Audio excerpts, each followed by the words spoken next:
Hi guys, দেখতে পাচ্ছ আমি তেল পিঠে বানাচ্ছি। আজকে আছে মকর সংক্রান্তি উপলক্ষে সবাইকে শুভেচ্ছা স্বাগত জানিয়ে শুরু করছি আজকে পৌষ পার্বণ।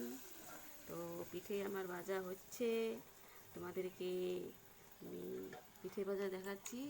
তো কই দেখা এই যে, তো গাইস দেখতে পাচ্ছ একদম ফুলকো ফুলকো তেলে পিঠে আমি ঠাকুরের জন্য বানাচ্ছি এরকম করে। তারপর আবার পরে ভাজবো।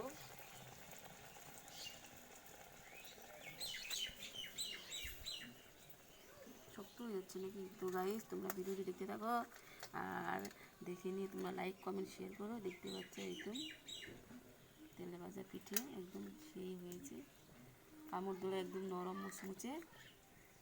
তাই গাইস ভিডিও ভালো লাগলে অবশ্যই লাইক করো, কমেন্ট করবে, শেয়ার করবে আর সাবস্ক্রাইব করতে ভুলবে না একেবারে। টাটা।